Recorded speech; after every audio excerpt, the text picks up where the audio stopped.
বন্ধুরা, আজকে আমি ফিশ পকোড়া বানাবো। দেখেন কীরকম করবো আমি। যেখানে আমি সিদ্ধ করে রেখে দিয়েছি, এখান থেকে অল্প ইয়েলো আর সল্ট এগুলো দিয়ে সিদ্ধ করে দিয়েছি। এখন এটার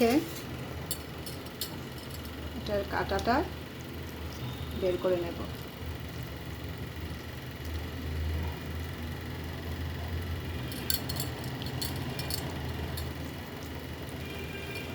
কাঁটাটা বের করে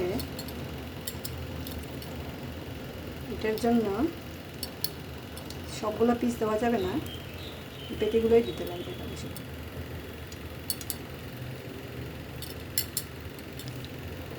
এরকম করে কাঁটাগুলা ছেড়ে দেব। তারপর আমি এটাকে কি দিয়ে বানাবো, যে পেঁয়াজ, তারপর রসুন, তারপর আদা এগুলো দিয়ে দিলাম। তারপর মরিচগুলো সব দিয়ে দিলাম, লঙ্কাগুলো। তারপর আমি এটাকে বন্ধ করে দিয়েছি। এখন গ্রাইন্ড করব। এখন এটাকে হয়ে গেছে, দেখুন একটা পেস্টটা এখানে ঢেলে দেবো। যে ফিশগুলো বাছা হয়ে গেছে, কাটা ফেলে সরিয়ে দিয়েছি। এটার মধ্যে অল্প ধনিয়ার গুঁড়ো, জিরার গুঁড়ো আর এগুলো অল্প চাট মশলা থাকলে দেবেন, না থাকলে তো নাই, স্কিপ করতে পারবেন। এখন আমি এটাকে এগুলা আদা রসুন পেঁয়াজ এগুলো আমি বের করে দিলাম।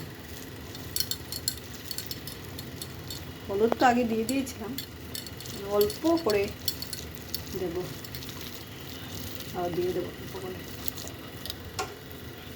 তারপর ডিমটাকে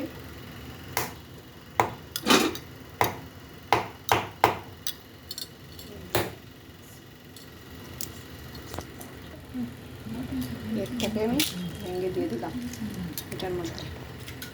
ডিমটাকে ইয়েলো দিয়েছি, নুনও দিয়ে দিয়েছি।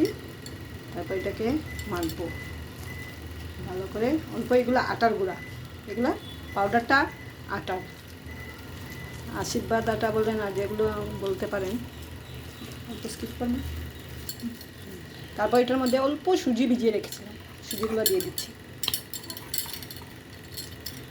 সুজিগুলো দিয়ে ভালো করে মিক্স করে দিলাম। হয়ে গেল।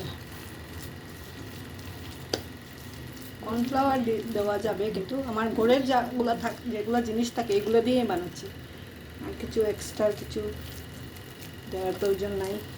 তারপরে এরকম করা করে যে তেলটা গরম হয়ে গেছে, এইরকম দিয়ে দিই।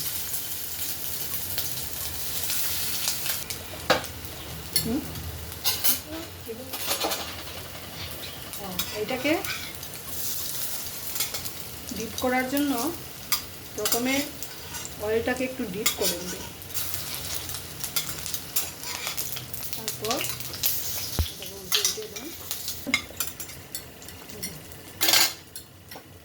তারপর এটাকে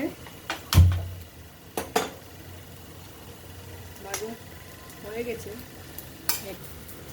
এখন ফ্রাই করা হয়ে গেছে। এখন এটাকে সস দিয়ে এমনিতেই খেতে পারবেন, বাচ্চাদেরকে খাওয়াতে পারবেন, কোনো অসুবিধা হবে না। এখন আমার ডিশটা রেডি হয়ে গেছে। আপনারা এটাকে সাবস্ক্রাইব করবেন।